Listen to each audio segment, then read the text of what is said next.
What would happen if you turn the chessboard into a circle? It's been done several times throughout history, but they all seem to have one major problem.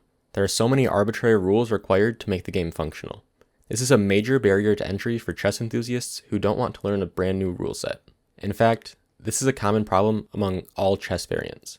The most popular ones tend to be the ones that meaningfully change the experience while making the fewest rule changes possible. So that's exactly what I did.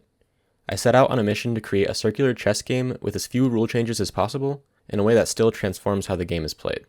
I wanted my version to look as close to standard chess as possible. There were a few issues I faced while thinking about how to do this. I knew from the start that I wanted the pawns to move inward towards the center. Some other circular variants have their pawns move around the circle, but I felt like that would change the rules too much. Also, I knew that I wanted to keep standard chess's 8 ranks. So the obvious solution might look something like this. The pawns move inward, there are 8 ranks, and the rules of chess are almost completely the same. However, there were still a couple of problems to address. First, what happens here? If the rooks can just attack the back rank at the beginning of the game, it gets very boring. And second, at this scale, you just can't make a board without the inner squares being too narrow, the outer squares being too wide, or both. It just simply wouldn't look good. I settled on a board design that would fix both of these problems. I thought it would be nice to keep it divisible by 8, so I added 8 additional files. I realized later on that this is pretty similar to an existing variant called 3-man chess. However, it should be noted that 3-man chess only has 6 rings, along with several complicated rule changes. In addition to making the board larger, I also removed 16 squares so that neither of the rows with starting pieces would be connected. I really liked how this looked, since the starting pieces are visually on opposite sides of the board, similar to how they are in standard chess. Essentially, this board is a 24x6 circular grid with a pair of 8x2 launch pads glued to opposite sides. This changes how the game is played quite a bit, as you could imagine. When moving in a circle, rooks and queens need to be blocked from both sides in order to have their movement restricted. Diagonal moves from a bishop or queen follow an interesting arc, and they will always be able to move along an entire 8-square diagonal unless blocked. Pawns will also almost never interact with each other, and every single pawn is a passed pawn at the start of the game.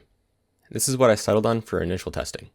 I decided to make a short-form video showcasing it, and I was not ready for the response that I would get. At the time of filming, the video has 10.6 million views across Instagram and TikTok. As someone with under 1,000 YouTube subscribers, this was, and is, absolutely baffling. This sudden outreach came with a flood of new Discord members interested in trying it out. As the first meta developed, it became clear that promotion would be incredibly strong. Since this board turns every pawn into a passed pawn, promotion is something that needs to be actively and constantly stopped. This, along with the queen's ability to utilize the board's expanded horizontal and diagonal movement, turns promotion into an absolutely essential part of the game. If you don't focus on promotion, you'll be quickly overwhelmed by several queens, each of which can cover up to 44 squares at once.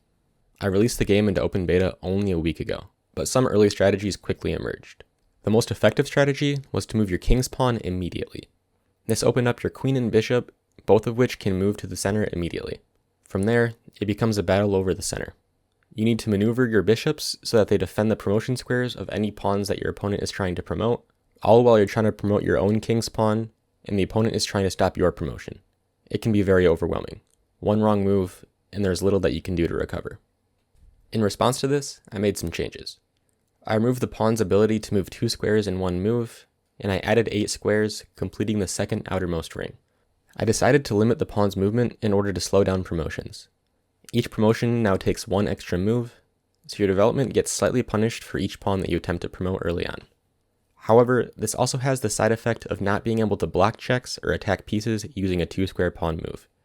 So this may end up going against my goal of keeping the rules as close to standard chess as possible. Since the meta has only had a week to develop, and this balance change has only been out for a couple of days at the time of filming, I don't have any data as to whether this change has had much of an impact on the strength of promotions. Another possible solution is to limit promotions to knights, bishops, and maybe rooks.